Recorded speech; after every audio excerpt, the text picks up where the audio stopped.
Welcome back. Stasa23 here, back again with some knife therapy. And this knife was sent to me through the pass around groups, so otherwise I really wouldn't be able to check it out. And the knife in front of you is the Ferrum Forge Pro Series line of their knives, the Fortis 2.0. Comes in at $220, and this is the pouch it comes in. And it has this little dog tag, Fortis 2.0 first run, 2018, and the blade steel and their logo in there. Pretty cool little touch. And it's the average Wii pouch. Just not branded with them because it was not a Wii branded knife. So there you go. That's who produced this knife for Ferrum Forge. And these knives is pretty neat because this is the closest you'll get to a Ferrum Forge custom without being a custom. They tried to keep the design as close as possible to their custom like this, and I think they did a great job. They did add a blade hole to it. It doesn't have their rolling detent, but I'm not a huge fan of that, but you know, that's my opinion. And you know, for all you huge Ferrum Forge fans that love their designs, but you can't afford those custom prices.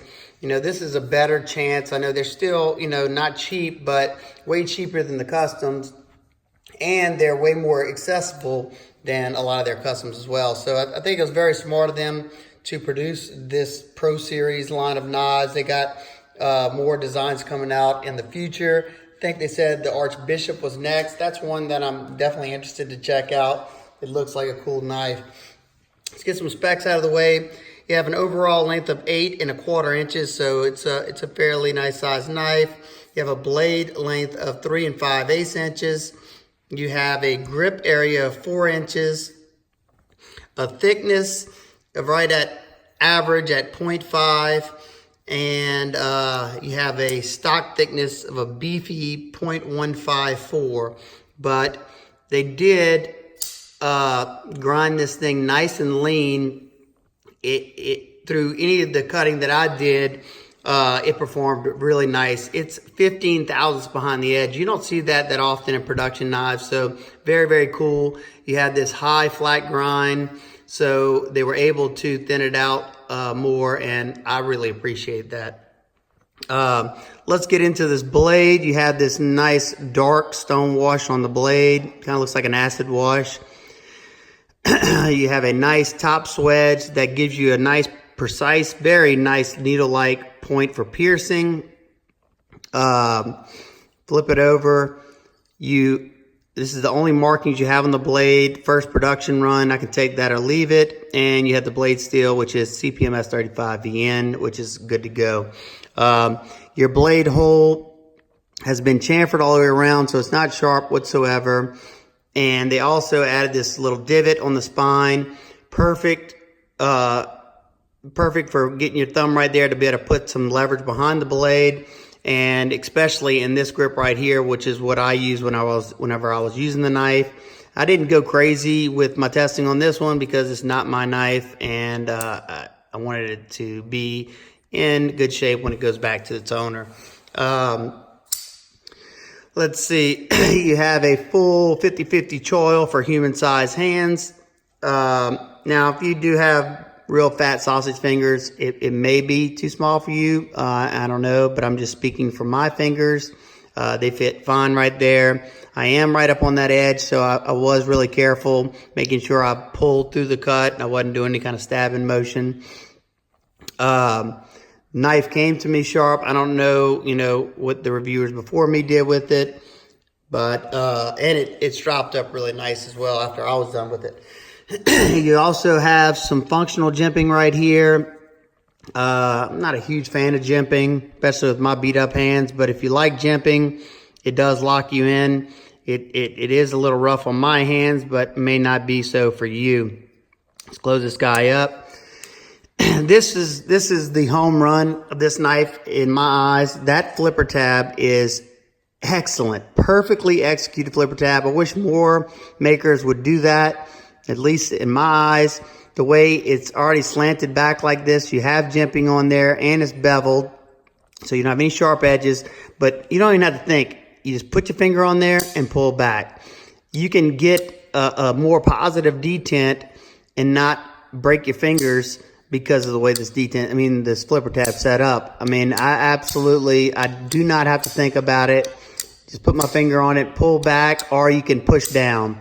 Both ways, it fires out, and it's 100% reliable in all my flips. I didn't have any fails.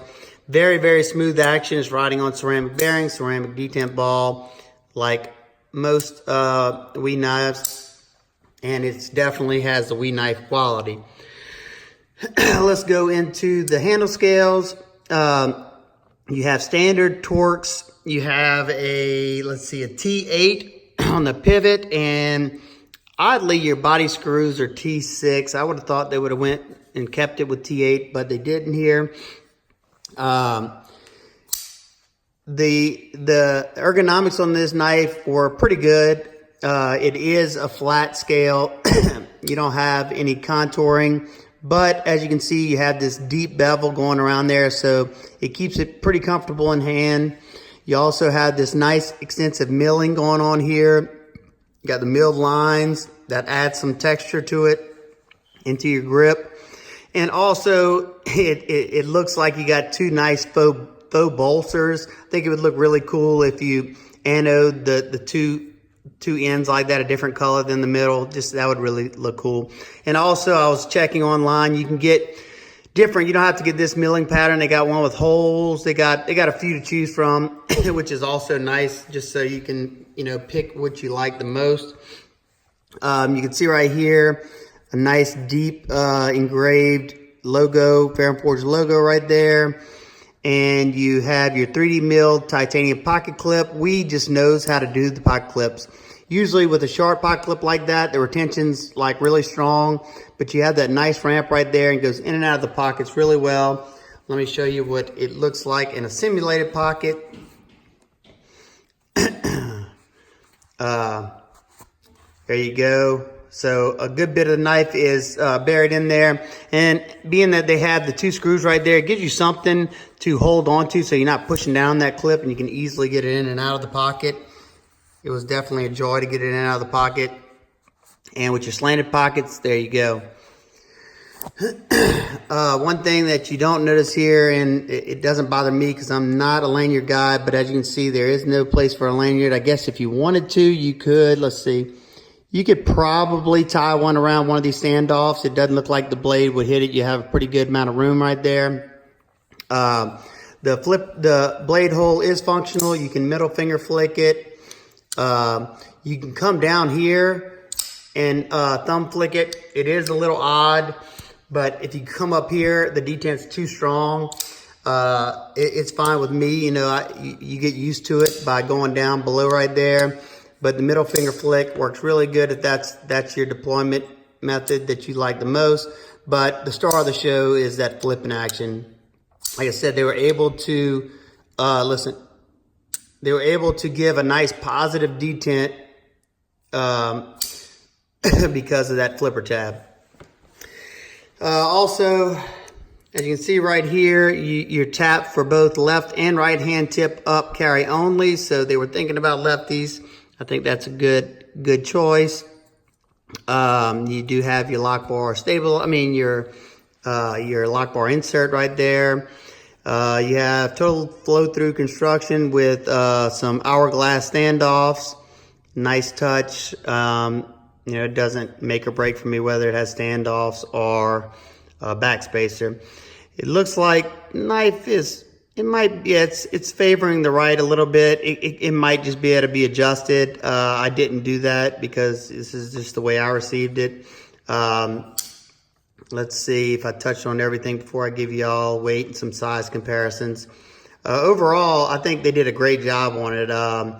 They give you that custom look and feel without that custom price. So definitely cool, especially like I said, for all the fans of Ferrum Forge. They produce some pretty cool knives, and this is a way for you to get into it. Let's get a weight on this guy.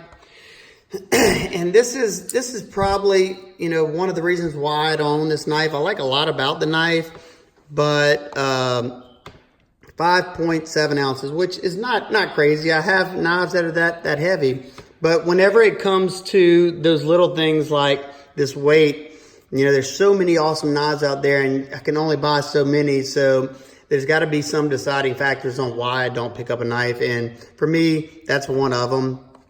And another reason why I decided not to pick up this knife is because, you know, I like my sub 3-inch knives a good bit more, and I already have basically this knife design. I mean, it looks like the little brother of this knife, and this is the Master Drop Falcon designed by Ferrum Forge. So there you go. Now I would have loved to have one in between there. I would have bought that one too. So that just goes to show you I like the design a good bit. We'll do a few size comparisons, and I will go over just a couple nitpicks that I had, and I had to really reach deep for that because there's not a lot wrong with this knife, if any.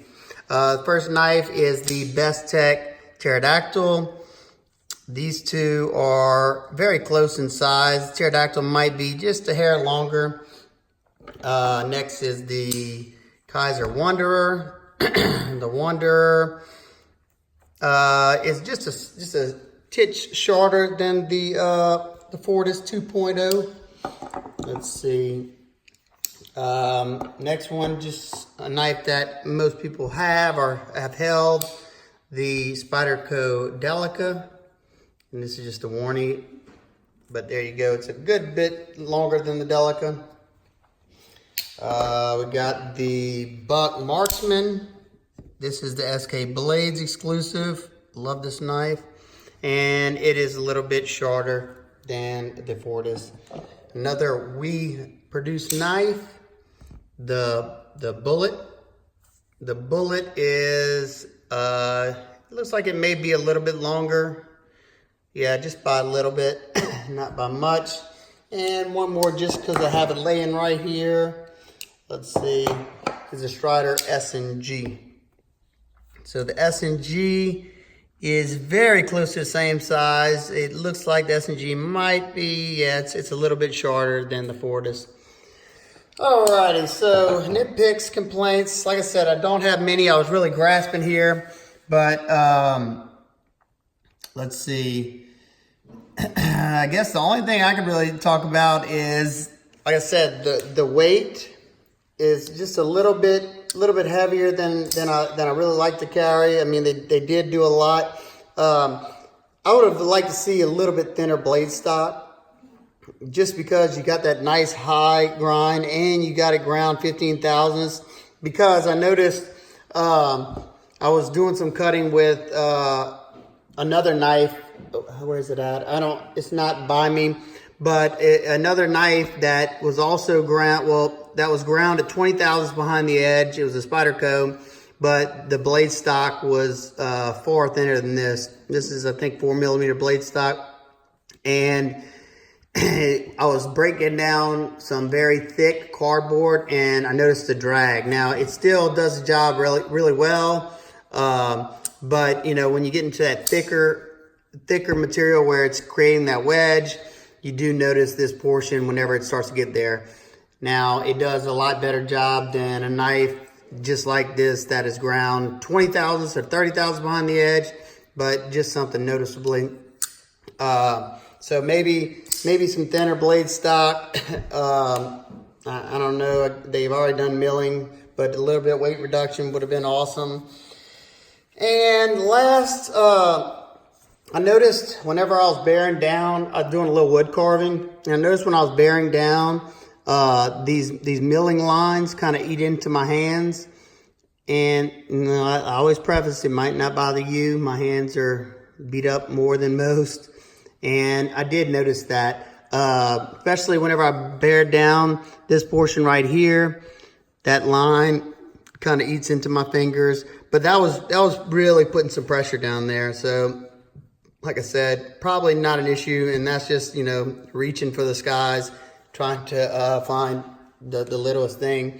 But overall, I think it's a great knife. I think if you like the design, if you like Ferrum Forge, I think this is a definite win. I think it's priced accordingly. And I'm definitely excited to see what they got coming out next. Hope everybody's having an absolutely wonderful day. Make sure to click like, share, and subscribe. Turn on that bell notification so you don't miss any content. And I will see y'all on the next one. Peace.